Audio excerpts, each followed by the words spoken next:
Bonjour, bienvenue dans l'édition de l'emploi. Du 7 au 13 octobre prochain, ce sera la semaine des entrepreneurs franchisés avec le 8 octobre une journée de la franchise organisée à la Chambre de commerce et d'industrie de la Moselle de Metz. L'occasion donc d'en savoir plus sur ce modèle de développement en réseau qui a le vent en poupe.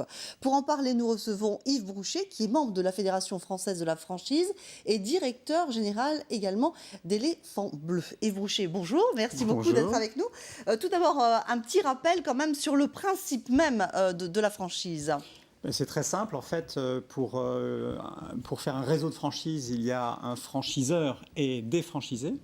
Le franchiseur, en fait, va amener un concept, une idée, qu'il va en fait tester sur des magasins en propre et ensuite il va le proposer à des franchisés, donc des personnes qui sont intéressées par ce concept, qui vont croire comme lui à cette solution et qui vont développer en fait des magasins ou des zones de service dans le territoire, sur leur territoire et dynamiser en fait comme cela la croissance également du réseau. Alors justement, en France, combien y a-t-il de réseaux et de franchisés ? Alors c'est un secteur qui a du poids puisqu'aujourd'hui il y a 65 000 franchisés en France et pour 1600, exactement 1640 réseaux. D'accord, et c'est vraiment un secteur qui se développe, hein, vraiment. On est en progression constante. C'est clair. En fait, il y a vraiment une progression constante. Elle est à peu près de 4 à 5% l'an.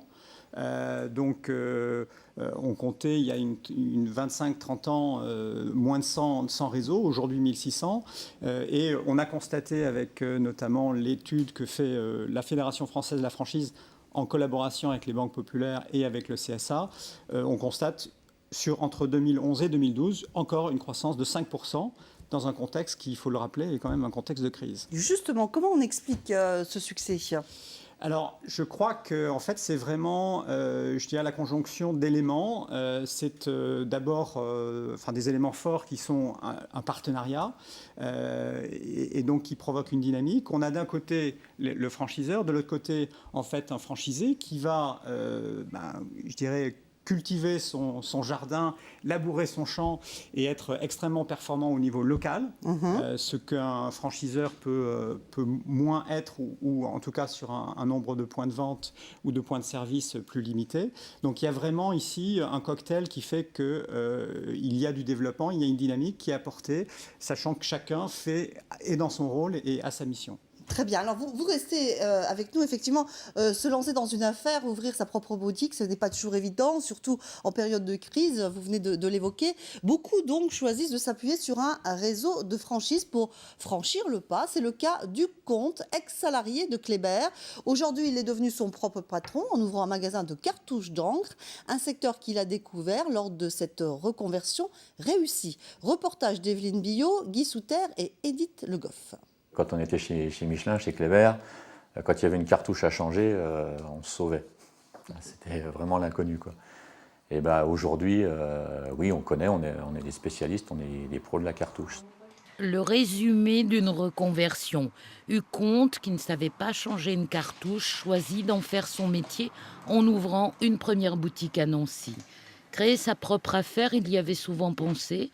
La fermeture de Kléber, la perte de son emploi, le pousse à franchir le pas. Il se lance dans le commerce en rejoignant un réseau de franchises. Une bonne façon pour lui de démarrer plus vite en s'appuyant sur un concept, une formation, l'entraide de ses collègues. On s'entraide tous, hein, ça fait partie du business. Hein. Dès l'instant où il y a une nouvelle cartouche qui sort, tiens, je l'ai eu, qu'est-ce que tu as fait, qu'est-ce que tu... Voilà, on cherche à avoir les renseignements et on les a plus rapidement. Hugues ? Oui. Alors j'ai fait les mailings, j'ai envoyé les mailings pour la promo de la rentrée. Oui. On en a envoyé 255.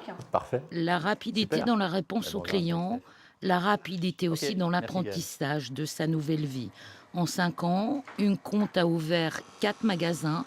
Il emploie aujourd'hui 8 personnes. On arrivait au boulot, à la fin du mois, le salaire arrivait. Là, aujourd'hui, dès qu'on se lève le matin, c'est... Est-ce qu'il va y avoir du monde? Est-ce qu'il va y avoir assez de monde? Est-ce qu'on va pouvoir payer tout le monde à la fin du mois, payer les fournisseurs, les salaires, puis tout ce qui va avec, quoi. C'est clair que c'est une autre vie. Ouais. Une autre vie qu'il ne regrette pas. Il pense plus que jamais que la franchise a été déterminante dans sa réussite. C'est la meilleure solution. Il y a déjà le nom qui est là, il y a la notoriété qui est là. Ça va beaucoup plus vite. Et comme aujourd'hui, on sait que le temps, c'est de l'argent, ça a toujours été ça, mais c'est vraiment amplifié. On n'a pas de temps à perdre quand on se lance et il vaut mieux commencer directement avec une enseigne que tout seul.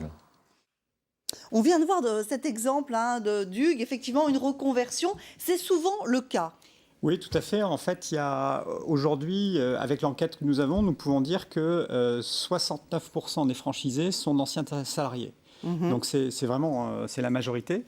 Et ils viennent trouver, en fait, c'est exactement ce qui est dit dans le reportage, ils viennent trouver en fait un savoir-faire qui va accélérer leur développement et qui va sécuriser leur développement. Il y a dans cette même enquête récente, 84% des franchisés estiment avoir été bien préparés par le franchiseur. Et c'est vraiment le rôle de franchiseur, puisque dans le franchiseur, qu'est-ce qu'il fait? Il transfère son savoir-faire. Ça, c'est fondamental. Il y a aussi l'effet réseau, puisque dans le reportage, c'est également évoqué. Il y a des collègues, on parle, et les idées ne sont pas l'apanage uniquement du franchiseur, elles viennent aussi du réseau, ça c'est clair. Alors justement, sous quelles conditions on peut se lancer dans cette aventure qui n'en est pas une, puisqu'il y a vraiment une législation bien particulière, un contrat aussi d'une durée bien particulière. Est-ce que vous pouvez nous donner ces conseils bien pratiques? Alors je dirais que la franchise a du recul, puisque c'est plusieurs dizaines d'années. Et effectivement, il y a une loi il y a plusieurs lois qui ont été éditées et qui ont encadré la franchise.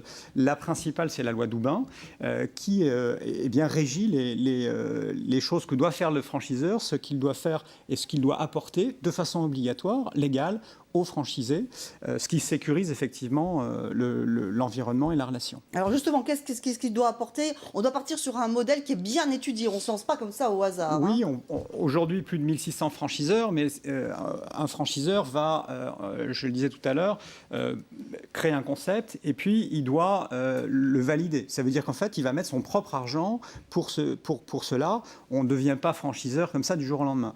Il y a en général plusieurs années de travail et surtout une dynamique et des modèles qui sont effectivement testés et qui s'avèrent positifs. Et économiquement pérennes, ça c'est important aussi de le souligner. Merci beaucoup d'avoir été avec nous aujourd'hui, Yves Roucher. Je rappelle que donc, dans le cadre de la semaine des entrepreneurs franchisés du 7 au 13 octobre, une journée de la franchise est organisée à la Chambre de commerce et d'industrie de Metz. Ça sera le 8 octobre prochain. Place à présent à nos offres d'emploi avec Francis Claus du Pôle emploi Lorraine, qu'on a beaucoup de plaisir à retrouver. Bonjour, cher Francis. Oui, bonjour. Et vous avez tout d'abord un poste de boucher à nous proposer en Meurthe-et-Moselle, Francis. Oui, exactement. En fait, 2 postes de boucher. Vous travaillerez pour un commerce de proximité qui recherche pour la réouverture de son magasin un boucher et un chef boucher. Vous devrez être autonome et avoir de bonnes connaissances de la gestion d'un rayon boucherie-charcuterie et vous maîtrisez les techniques de valorisation de la viande. On vous demande d'être titulaire d'un CAP BEP de boucherie et d'avoir au minimum 5 ans d'expérience. Le salaire, lui, est de 1 600 € par mois pour le boucher et de 2 000 € par mois pour le chef boucher. D'accord. Autre poste, Francis, celui d'ouvrier sylviculteur à Villers. Oui, c'est un CDI. Vous serez en mesure de réaliser des opérations de débroussaillage et d'entretien. Vous devez obligatoirement avoir des connaissances en sylviculture et une première expérience serait un plus apprécié. On vous demande d'avoir au moins 2 ans d'expérience et le salaire de départ, lui, est de 9,43 € de l'heure. Merci beaucoup, Francis. On se retrouve demain. Si vous êtes intéressé par ces postes, je vous rappelle le www.pôle-emploi.fr pour vos actes de candidature. Accéder justement au monde du travail quand on est handicapé, ce n'est pas évident. Oh My Coach, créé il y a 2 ans, aborde de manière très différente le travail des handicapés. Pour en parler, nous recevons Laure Thévenot, qui est la créatrice et la présidente de Oh My Coach. Bonjour, merci d'être avec nous. Tout d'abord, expliquez-nous quelles sont les vocations de Oh My Coach. Bien, la vocation unique d'Oh My Coach, c'est d'accompagner le handicap au travail, mais de plein de façons différentes. Voilà. Alors, c'est parti, l'idée est née d'une expérience personnelle.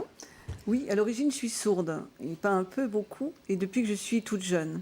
Et lorsque je suis rentrée dans le monde du travail, un médecin du travail m'avait dit à l'époque, écoutez, il ne faut rien dire, parce que vous ne serez pas embauché, vous ne serez pas augmenté, vous ne pourrez jamais manager. Et devant tout ce qui allait me tomber dessus, j'ai choisi de ne pas en parler. Et je suis restée comme ça 21 ans dans le même laboratoire pharmaceutique à ne pas dire un mot sur ce handicap.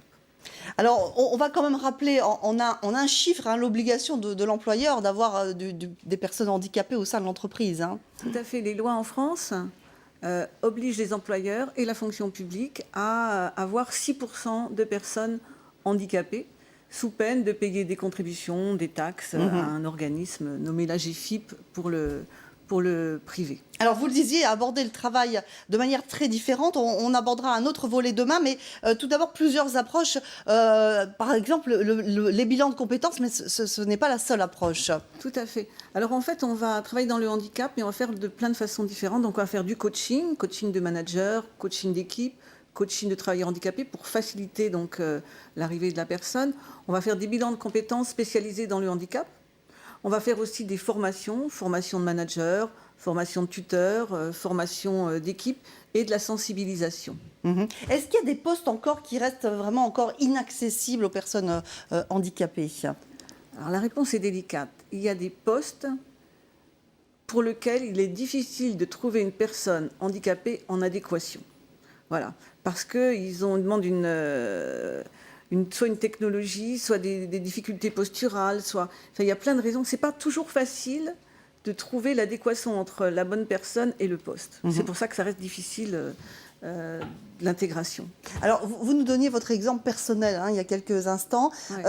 Est-ce qu'il y a encore aujourd'hui des personnes qui sont dans la situation que vous avez connue et est-ce que, dans ce cas-là, quel conseil vous leur donneriez à ces personnes-là? Il y en a plein. Parce qu'en fait, depuis 2005, les lois ont encore changé. Donc maintenant, le handicap, on en parle beaucoup. Et c'est vrai que je rencontre des gens très motivés et qui ont envie de faire avancer les choses. Donc on communique, on dit les choses, il y a des accords, il y a des choses qui se passent. Et en même temps, je comprends, mais moi j'ai vécu ça pendant 20 ans. On se dit, oui, en 2005, ils nous font une loi, maintenant ils font bouger les choses, ils vont changer derrière, et puis nous, on va être les premiers au front, quoi. Donc les gens hésitent à parler de leur handicap. Moi, je trouve que si on veut vraiment faire avancer la place du handicap dans l'entreprise, il y a un moment, il faut qu'on sorte du tabou, il faut qu'on le dise. Et donc, c'est aussi une des missions de My Coach. Un petit mot, mais rapide, puisqu'on en reparlera demain. Vous abordez également le travail des handicapés à travers le spectacle. Ouais.